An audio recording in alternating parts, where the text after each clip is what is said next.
Hi, everyone. I haven't done this in a while.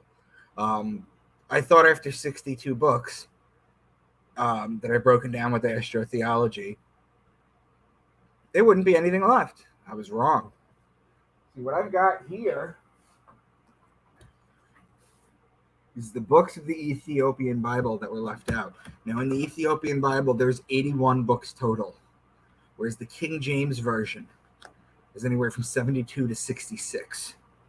And there's a ton that were left out. And we're going to go down in order through them. The first one is the first book of Esdras, which I am going to present for you guys because I haven't done astrotheology in a while and I miss it. This is what I do. So as usual, let's go through the 12 signs. So the first sign I talk about is Aquarius, even though Aries begins the year, which is represented by the man in the water pitcher. So there's keywords: son of man, man, baptism, because Aquarius is the sign of the man, whereas Virgo is the sign of the woman. Baptism, because this is literally how you baptize someone. Water pitcher, right? Fountain, because a lot of Greek fountains were built like this. And it goes back to the story of Zeus and the young boy. Aquarius is a Greek story, which I talk about many times. Stream, river, pond, lake, ocean, sea, water. Lots of water. There's water in this picture, and it's used to depict water, even though Aquarius is an air sign, whereas Pisces is the mutable water sign with the two fish in the water. So anytime you're talking about fish or two fish, stream, river, pond, lake, sea, ocean, you're literally talking about the water. And whether it's Aquarius water or Pisces water depends on the patterns that it's going to make in the sky. Now, Aries is the ram, and in Aries you have March 21st, which is the spring equinox. It is a 12-hour day and a 12-hour night. There's also 3 different Passovers that occur. The first is the astrological Passover, where the sun literally passes over the equator and makes its way back up to its height in the summer solstice. In Christianity, the passing over is changed, and it becomes the resurrection of God's Son. And then you have the Jewish Passover, which is when the angel of death passes over all the Jewish houses to make sure that they have the lamb or the ram. Remember, the Jews are the people of Aries, the ram. So they have to have the lamb, which is a baby ram's blood, smeared on their doorposts. So whenever you hear ram, lamb, shepherd, or ram's horn, you're talking about Aries. Taurus is the bull. And when you look in the sky and you see Taurus during the season where it's supposed to be, it's as above, so below, guys. You know that you need to put the plow on the bull so that you can plant the seeds so you can harvest in Virgo and Libra. So keywords are bull, ox, calf, or cow, cow being the female bull. Gemini is the twins. It's the story of Castor and Pollux Troy, whose sister was Helen of Troy. It's the story of Achilles. So whenever you're talking about twins or brothers, you're talking about Gemini. Cancer is the crab, and it's the sideways moving creature. So just as the sun rises a degree on its axis starting on December 25th, then another one on the 26th, then another one on the 27th, it stops rising a degree a day on June 21st. That's the summer solstice. It's at its height. Then what it does is it doesn't raise another degree or lower a degree on the 22nd. But what it does is for 3 consecutive days, it walks sideways like the crab. Then on June 25th, it lowers a degree. The crab in the ancient Egyptian time was known as the scarab. So whenever you're talking about crab or beetle, you're talking about Cancer. Leo is the king. He's the lion. He's the king of the jungle.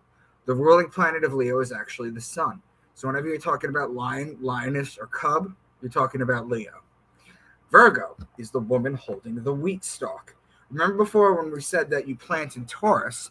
Well, the virgins would cultivate the wheat in Virgo in order to make the bread for the year. So whenever you hear virgin, wheat, grain, seed, barley, corn, they're talking about Virgo. All this is harvested during Virgo. And we're going to see an example of corn, too, when I get to the presentation. Now, Libra is the justice. It's the scales, it's the balance, it's the just one. The reason it's the justice is because it judges God's sun as it passes over the fall equinox and begins its descent into winter, into cold, into death. Remember, in the spring, on the spring equinox, it's heralded because it's going back up to its home. Spring, summer, things are getting warmer, life is growing. Here, it's being sentenced to death because it's passing over and going to the underworld. So there's keywords here. Law, judge, justice, the just one, divorce, marriage, court. This is all law-related things. Wine vineyard, wine press, because Libra is also wine season. This is when you press the grapes to make the wine. Olive oil is also there too, because you press the olives to make the oil. So all law-related things, all wine-related things, and all olive-related things. Scorpio is the scorpion. He is the betrayer. When a scorpion bites you, it leaves an imprint in your skin that looks like tulips, or when it stings you. It's why the mafia has the kiss of death, and it's why Jesus was betrayed by Judas with a kiss. So the sun, remember, it's judged in Libra, the scales. Then it's betrayed in Scorpio. Finally, in Sagittarius, this is where the bow and the arrow shoot the sun and inflict further punishment on the sun. This is where the sun dies. Why? Because on December 21st, the sun is at its lowest point. It cannot rise any lower. It's dead. It's the dead of winter. It remains at that low level for 3 days, walking sideways like the crab in the summer, which is why Jesus was dead for 3 days. When on December 25th, or the birth of God's son, it rises another degree and starts to make its way back up to the top. So whenever you hear horse, bow and arrow, spear, and horseman, you're talking about Sagittarius. Finally, Capricorn. He's the goat, because the mountain goats climb the mountain better than any animal. And if you look at the zodiac wheel on the right, Capricorn's all the way at the bottom. And it's going to start climbing, going to the left a degree a day. The sun is rising a degree a day to its height in Cancer. So those are the 12 signs, guys. It's been a while since I've done this, but let's break down some stuff for you guys who are new here to see just how this works. Now, I'm not expecting you guys to remember all the keywords.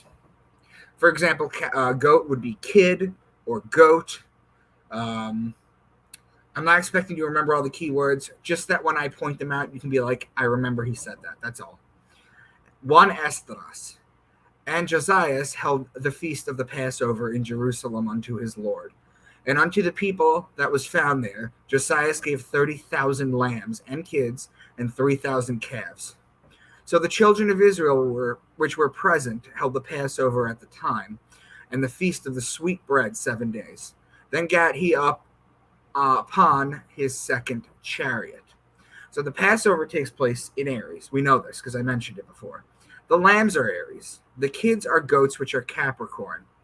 The calves are young bulls, which is Taurus. The bread, the lady with the wheat stalk, is Virgo. And the chariot, remember, because the chariot is Auriga, which is one of Ptolemy's 48 constellations that he listed in 150 AD. I don't use very many of those aside from the zodiac, but there are a few that I use. Chariot being one of them, which is Auriga, which is in Gemini. Now, if you look at what I just showed you, Aries, Taurus, and Gemini are 3 signs in a row. There's a very distinct pattern here. And what I'm doing when I break these down, guys, is I go individually on chapters. So I find all the astrotheology in one chapter, outline it, make the patterns, then move on to the next chapter. I don't blend them in. If I were to blend them in and just do this all at once, it would be a huge presentation. So I break these down into chapters for you guys. Like, for example, 1 Esdras 2, with gifts, with horses, and with cattle, with other things. So the horse is Sagittarius, and the cattle is Taurus, which is interestingly enough because at the firmament of the two of them, they're connecting signs. 1 Esdras 3. 10 began the first, who had spoken of the strength of wine, while the wine is Libra. 1 Esdras 4. Yea, a man taketh his sword and goeth his way to rob and to steal, to sail upon the sea and upon rivers, and looketh upon a lion. Neither in her judgment is any unrighteousness, and she is the strength. The wine is Libra, sailing on a ship. The ship is the constellation Argo, which goes from Cancer to Scorpio. The lion is Leo, and the judgment is Libra. So, Libra and Scorpio, by the way, are connecting signs. However, this is a metaphor story of 5 zodiac signs in a row. 1 Esdras 5. Wives and sons and daughters with their men servant and maid servants and their cattle. And Darius sent them 1,000 horsemen, 430 and 5 camels, 7,030 and 6 horses, 240 and 5 mules. Remember, that's a donkey and a horse. I'm sorry, that is a donkey and a horse getting together. And they're sterile, by the way. 5,520 and 5 beasts used to the yoke. So the cattle is Taurus, and the horseman is Sagittarius. The camels are a constellation called Camelopardalis, which is in Gemini. Gemini and Taurus are connecting signs. Gemini and Sagittarius are opposing signs. The mule is a donkey mix, which is a Celis Borealis, which is in Cancer. Taurus, Gemini, and Cancer are 3 signs in a row. This is not done by accident, guys. They encode this stuff so that you can plot out the heavens, so you understand. It's star poetry. 1 Esdras 6. And out of the tribute of Silo, Syria, and Phoenix, a portion carefully to be given to these men for sacrifices of Jah, that is, to Zorobabel, the governor, for bullocks and rams and lambs, and also corn, salt, wine, and oil. The rams and lambs are Aries, the corn is Virgo. The wine and oil is Libra. Aries and Libra are opposing signs. Virgo and Libra are connecting signs. Now, salt was very important at the time, guys. There's a reason they give salt out. There was no refrigeration back then. People used to get paid in salt. It's where the word salary comes from, the SAL, the salt. Why? Because it would preserve the meat. So that's why they got paid in it. And I've done a breakdown of the Sodom and Gomorrah story where Lot's wife turned around and she turned into a pile of salt. And I said, no, yes, humans are made up of salt. I mean, everything in the body is basically a salt or a protein anyway.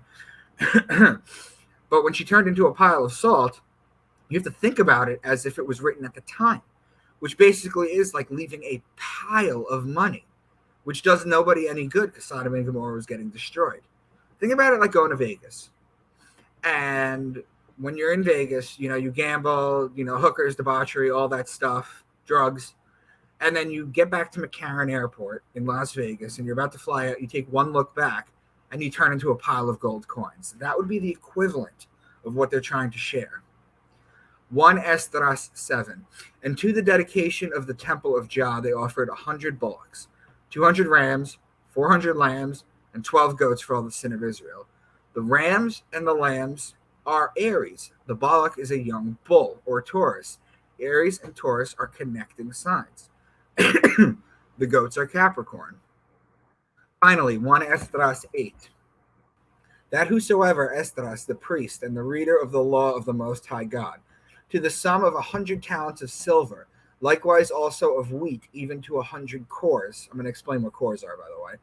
And 100 pieces of wine, and other things in abundance. And from the river Tharas we departed up the 12th day of the first month. Even 12 bullocks for all Israel, 16 rams.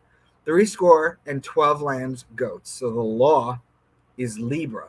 The wheat is Virgo. These are connecting signs. The wine is Libra. The river is Pisces, the water. Pisces and Virgo are opposing signs. The bullocks are bulls or Taurus, and the rams are Aries. Aries and Libra are opposing signs. Aries and Taurus are connecting signs. Now, a core is a very large measurement. It contains about 54 gallons from back in the day. And that would be 1 Esdras. Now, I'm going to continue. Shout out to Matt Welsh, by the way, for this hat. It's super comfortable. Age of Aquarius.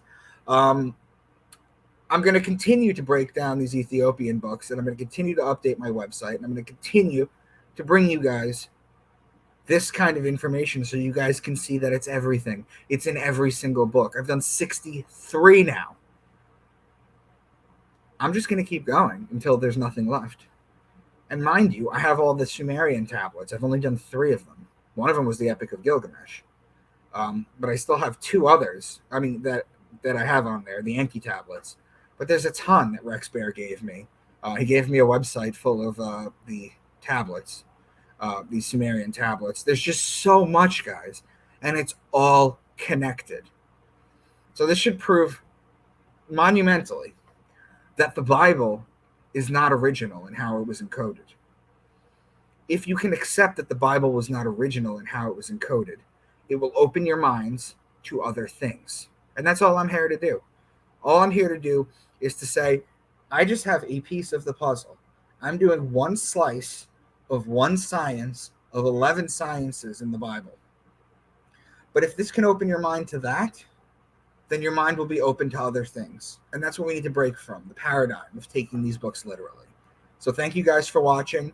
I'm going to be on with Laura and Nina on Facebook in about half an hour. So if you guys want to come, check her out.